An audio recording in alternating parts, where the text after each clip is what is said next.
आप सुन रहे हैं डार्क इन राजीव भाई के साथ।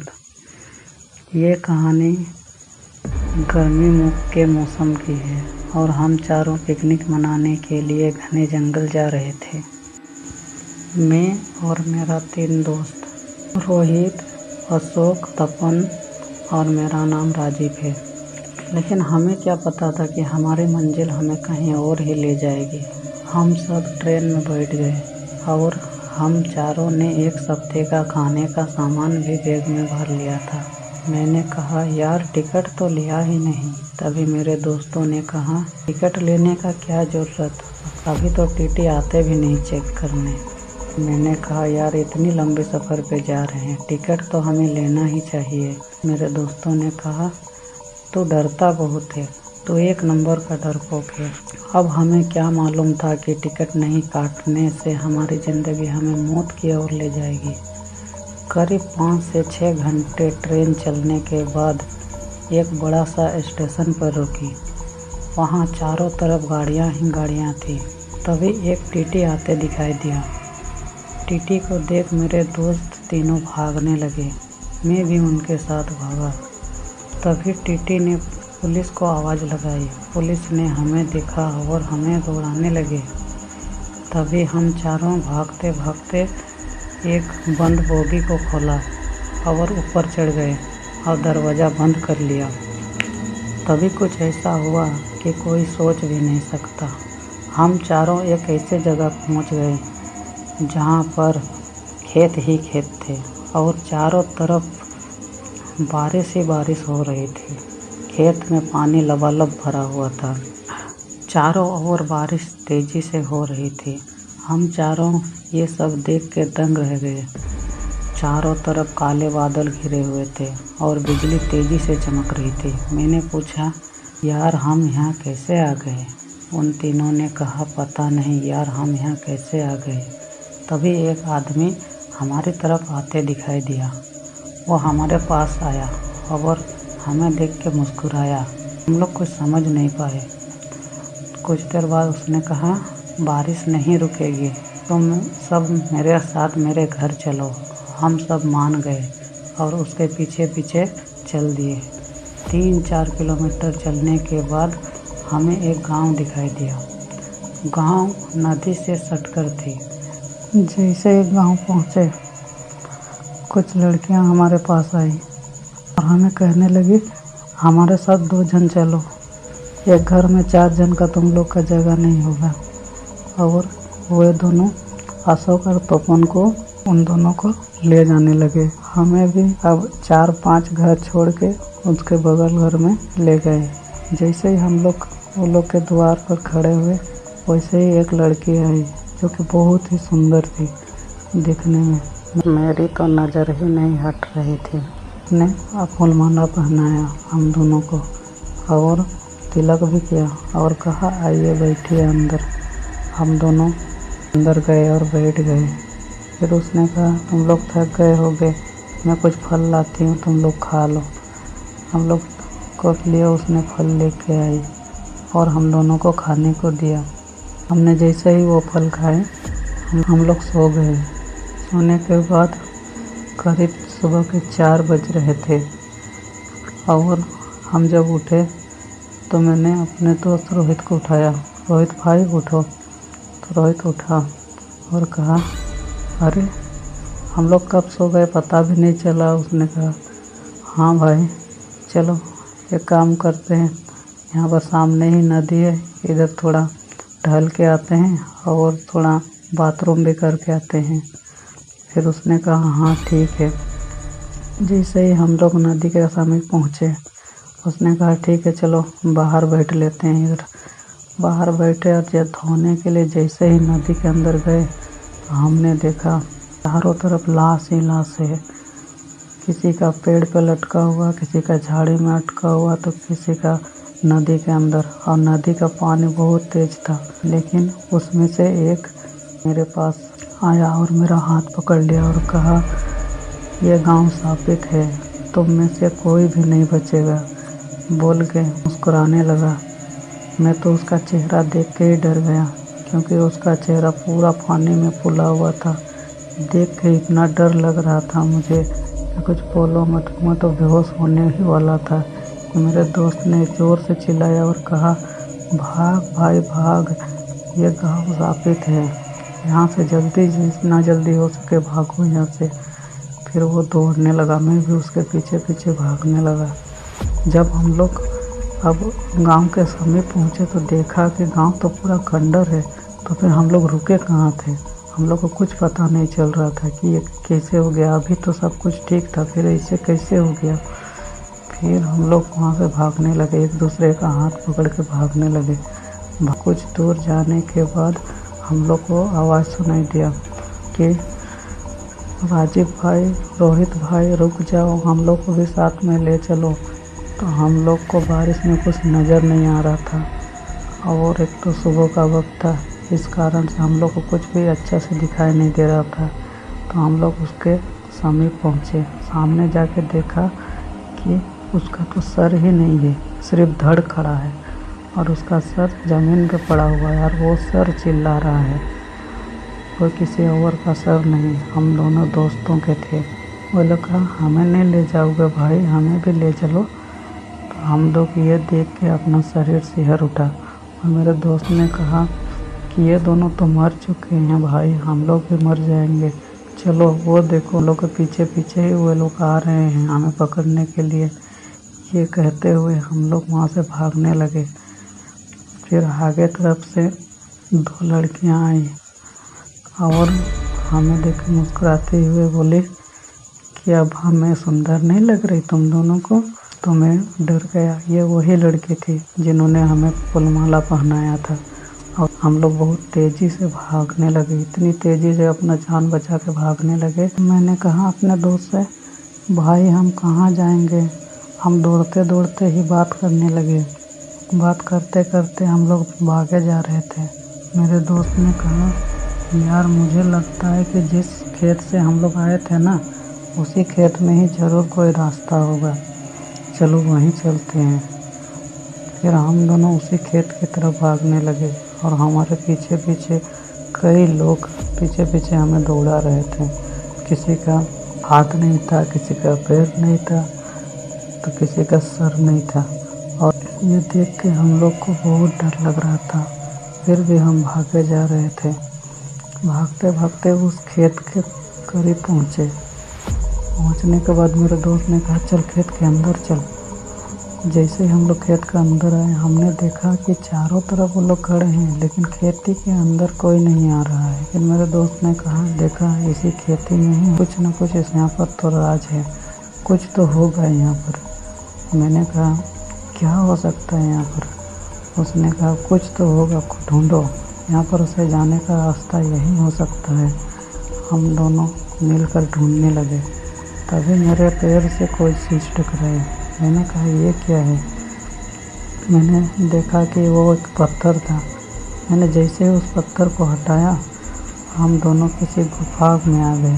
गुफा में पहुंचते ही हम लोग चिल्लाए, भाई कोई यहाँ है, कोई है, ऐसे चिल्लाने लगे। मेरे दोस्त ने कहा, ये हम कहाँ आ गए, यहाँ पर तो कुछ नज़र ही नहीं आ रहा, इतना अंधेरा है। तभी एक बाबा जी ने मशाल जलाया और कहा, कौन हो तुम दोनों। हम लोग उसके चरणों में गिर गए और कहा, बाबा जी हमें बचा लीजिए, ये गांव शापित गांव हमें मार डालेगी। बाबा जी ने पूछा, तुम लोग ने टिकट नहीं काटा था क्या। तो हमने कहा, हाँ बाबा जी, आपको कैसे पता। तो उसने कहा, ये गांव करीब आज से 40-50 साल पहले की कहानी को बार बार दोहराता है, क्योंकि तुम्हारे जैसे वैसे ही 4 लोग आए थे जिन्होंने टिकट नहीं काटी थी और इस कारण ये गांव स्थापित हो गया था। उन लोग को बलि चढ़ाई गई थी, लेकिन तुम लोग कैसे बच गए मेरी समझ में नहीं आ रहा। हमने कहा, बाबा जी कुछ भी हो सके हमें यहाँ से निकाल दीजिए। तो उसने कहा, यहाँ से निकलना तो बहुत मुश्किल है, यहाँ से तो आज तक मैं भी खुद नहीं निकल पाया हूँ। तो उसने कहा, कोई रास्ता तो होगा यहाँ से निकलने का। तो उसने कहा रास्ता तो है लेकिन बहुत कठिनाई भरी रास्ता है। मैंने कहा साधु बाबा वो कौन सा रास्ता है आप बताइए तो हम लोग जाने का एक बार कोशिश तो करते हैं। तो उसने कहा एक राक्षस है जो कि इस सांप को वो हटाना नहीं चाहता, क्योंकि वो ही इस सांप का भागीदार है। इसी के कारण से ये सांप लगा था गांव को। तो हमने कहा चाहे कुछ भी हो हम लोग को तो बाहर निकलना ही है, आप कुछ भी कीजिए। तो उसने कहा ठीक है, मैं तुम दोनों को 2 तलवार देता हूँ, जाओ उससे लड़ो और उसे हराओ। हराने के बाद उसके पीछे जो दरवाज़ा है उससे तुम लोग अगर खोल के बाहर जा सकते हो तो तुम आराम से इस सांप से मुक्त हो जाओगे। तो हम दोनों ने कहा ठीक है बाबा जी। बाबा जी ने कहा आओ इस गोल घेरे में खड़े हो जाओ, मैं तुम दोनों को उसके पास भेजता हूँ। हम दोनों उस गोल घेरे में खड़े हो गए। उसने कुछ मंत्र पढ़ते ही हम लोग उस राक्षस के गुफा में पहुँच गए। जैसे ही हम लोग पहुँचे राक्षस चिल्लाते हुए बोला कौन हो तुम दोनों, यहाँ से कोई आपस नहीं जा सकता, तुम भी इस सांप का भागीदारी हो। हम दोनों उस राक्षस को देखकर दंग रह गए और राक्षस बड़ा ही खतरनाक लग रहा था। उसके हाथ में बड़ा सा तलवार था। मैंने कहा इसे अकेले में तो हराना मुश्किल है, हम दोनों को लड़ना पड़ेगा। तो रोहित ने कहा फिर चलो दोनों एक साथ लड़ते हैं। और हम दोनों एक साथ लड़ने लगे। करीब 1 घंटे तक लड़ते लड़ते हम लोग पूरी तरह से थक चुके थे। हमें कई चोट भी आई। रोहित तो तलवार उठा ही नहीं पा रहा था और पूरा तलवार को भी संभाल नहीं पा रहा था। जैसे वो उसके समीप जाता उसके तलवार को भी वो सहन नहीं कर पा रहा था। हम लोग फिर भी लड़ते रहे और फिर रोहित को कुछ ज़्यादा ही चोट लगा था, खून भी बहुत बह रहा था। मैंने कहा रोहित को भाई इससे तो लड़ के जीत पाना बहुत मुश्किल है, क्योंकि ये तो थकता ही नहीं। तो मेरे दोस्त ने कहा हाँ ये तुम सही बोल रहे हो और मुझ में तो इतनी ताकत भी अब नहीं बची। रोहित ने कहा मेरा शरीर जवाब दे रहा है। मैंने कहा अब क्या करें, अब ना पीछे जा सकते हैं और ना ही आगे। तो उसने कहा दोस्त यहाँ पर सिर्फ एक ही जिंदा रह सकता है। मैंने कहा कैसे? तो उसने कहा हम लोग लड़ते लड़ते बात करने लगे। राक्षस चिंगारते हुए हमारे साथ लड़े जा रहा था। तभी रोहित ने कहा भाई मैं इसे लड़के युद्ध में इसे उलझाता हूँ और तुम यहाँ से निकल जाओ। मैंने कहा भाई मैं तुम्हें अकेला छोड़ के नहीं जाऊँगा, मरेंगे तो साथ जिएंगे तो साथ, नहीं तो दोस्ती किस चीज़ की। तो उसने कहा पागल मत बनो, हम दोनों में से कोई एक जिएगा तो ही ठीक रहेगा और मुझे तो बहुत ज़्यादा चोट आई है। मैं तो यहाँ अगर तुम इसके साथ लड़े भी तब भी मैं यहाँ से बाहर नहीं निकल सकता।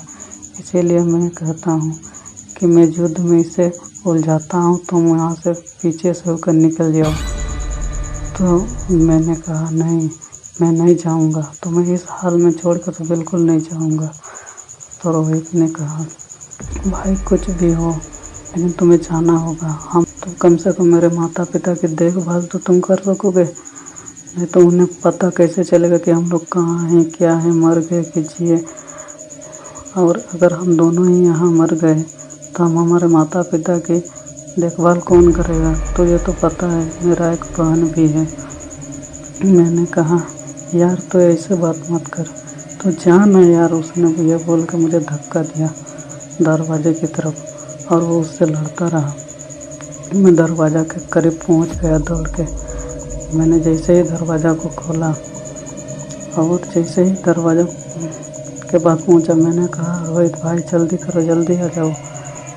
जैसे ही मैंने ये बोलना चाहा कि राक्षस ने तलवार उसके सीने पर घुसा दिया और वो तड़पता रहा। तड़प तड़प के वहीं उसकी जान निकल गई। मैं वहाँ से फटाक से दरवाज़ा खोला और बाहर चला गया, दरवाज़ा बंद कर दिया। अब मेरे आंसू थम ही नहीं रहे थे।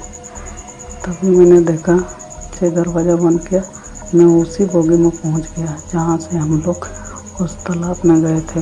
मैंने उस दरवाजे के बोगी को खोला और रोते हुए बाहर आया। मेरे आंसू रुक ही नहीं रहे थे। मैं रेलगाड़ी चढ़ गया। जिस तरफ गांव जाने वाला था मेरा, उस तरफ का चढ़ने के बाद टीटी ने देखा कि मैं रोए जा रहा हूँ, तो टीटी ने मुझसे कहा, भाई तुम रो क्यों रहे हो?